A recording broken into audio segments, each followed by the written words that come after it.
बच्चों? Sit down. Thank you sir. कल की क्लास में बच्चों हम लोग सीख रहे थे त्रिघातीय समीकरण का गुणनखंड कैसे करें। आप लोग सीख गए थे कि नहीं? चलिए दूसरा क्वेश्चन जो है वो है x cube minus 3x² minus 9x और माइनस 5। इसी का हमें करना है गुणनखंड। क्या करना है बच्चों? गुणनखंड करना है।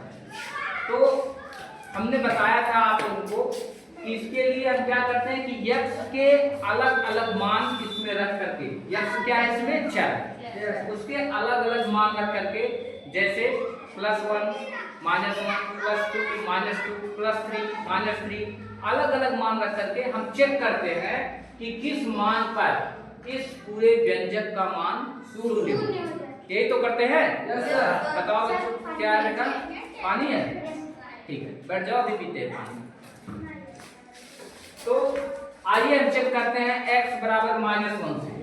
x अगर -1 इसमें रख दें, x बराबर -1 रखने पर बच्चों ध्यान दो क्या हो जाएगा? x क्यूब है तो क्या आ जाएगा? -1 का क्यूब। आ रही बात समझ में?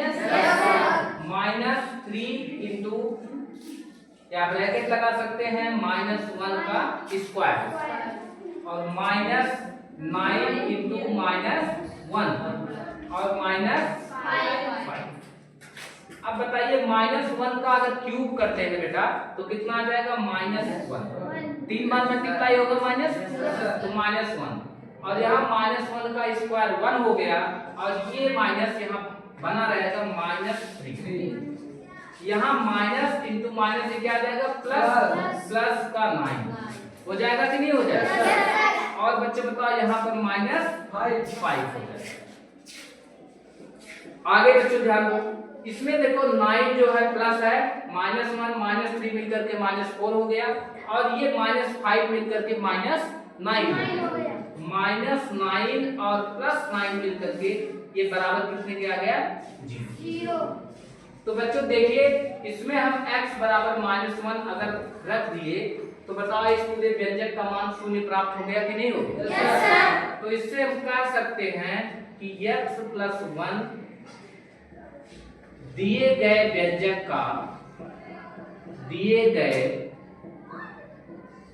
व्यंजक का एक गुणनखंड है।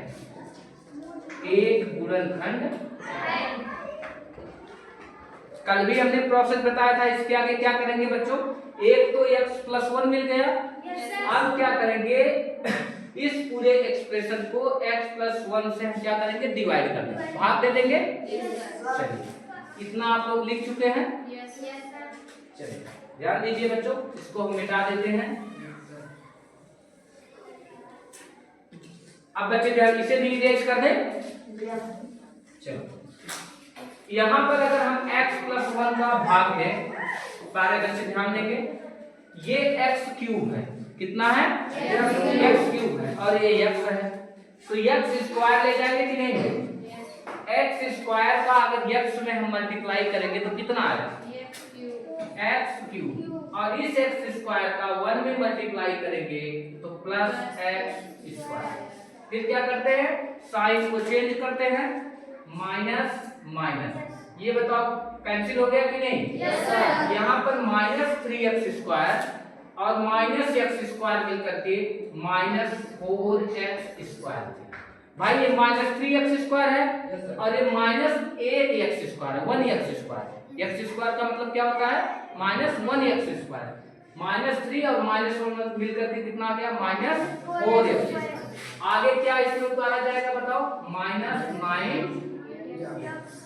अब बताइए ये -4x² है, ax है, तो यहाँ पर हम कितनी बार ले जाएंगे? अगर यहाँ पर हम -4x ले लें, -4x ले लें तो बताइए यहाँ क्या आ जाएगा? -4x² और ये -4x 1 में मल्टीप्लाई होकर के -4x हो जाएगा। हो जाएगा कि नहीं बच्चों? Yes, sir. अगला स्टेप क्या होता है, साइन चेंज करते हैं, ये क्या हो जाएगा प्लस और ये क्या हो जाएगा Plus. ऐसा क्यों होता है बच्चों, क्यों हम साइन चेंज करते हैं? क्योंकि इस चीज को पूरा ये जो पूरा व्यंजक लिखा है उसमें से इसको घटा रहे हैं, और जब घटा रहे हैं तो बताओ यहाँ पर जो साइन रहेगा चेंज हो जाएगा कि नहीं? Yes. माइनस रहेगा तो प्लस हो जाएगा, माइनस रहेगा तो प्लस हो जाएगा। अब बताइए ये माइनस और प्लस मिलकर के ये कैंसिल हो गया कि नहीं? Yes, sir. और माइनस 9x प्लस 4x मिलकर के कितना आ गया? माइनस का 5। Yes. आगे क्या उतारना है बच्चों? माइनस 5। अब देखिए x है ये -5 है तो कितनी टाइम जाएगा? -5। तो कितना आ जाएगा? -5x और -5 1 में मल्टीप्लाई होकर के -5 बना देगा। अब बच्चे बताएं अगर साइन चेंज होगा तो यहाँ प्लस आ जाएगा, यहाँ प्लस आ जाएगा, और ये भी कैंसिल हो गया, ये भी कैंसिल हो गया, रिमाइंडर कितना प्राप्त हो गया? 0। ये भाग की प्रक्रिया यही पूरी हो जाती है। अब बताइए भागफल कितना आपको मिला? x² - 4x - 5। तो कहने का मतलब अगर हमें इस भाज्य को प्राप्त करना है तो भाज्य बराबर क्या होता है बच्चों? भाजक पूरे भागफल धन शेष।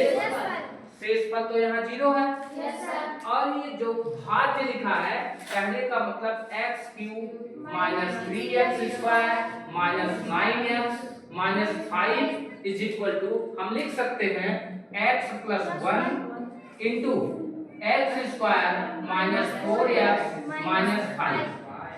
भाज्य इज इक्वल टू क्या हो जाएगा बताओ? भाजक पूरे भागफल प्लस शेष, और रिमाइंडर कितना है? 0 है।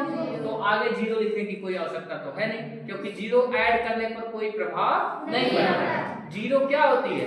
एडिटिव आइडेंटिटी होती है, योग का तत्समक अवयव। योग का तत्समक अवयव बच्चों क्या होता है? योग का तत्समक अवयव मतलब कि एक ऐसा अवयव जिसको किसी भी संख्या में जोड़ने पर, एक ऐसी संख्या सीधे कह लीजिए जिसको किसी संख्या में जोड़ने पर उसके मान में अगर कोई परिवर्तन नहीं होता है तो उसे हम कहते हैं तत्समक अवयव। तो योग का तत्समक अवयव बच्चों क्या है? 0। योग का तत्समक अवयव क्या है? 0। तो बताओ 0 लिखने की आवश्यकता है? नहीं। अब इस व्यंजक को हम इतना लिख सकते हैं, Yes, sir. ये तो फैक्टराइज हो चुका है, ये बचा है, ये द्विघात समीकरण है कि नहीं? Yes, sir. आप लोग पहचान रहे होंगे क्योंकि इसकी अधिकतम घात कितनी है? 2।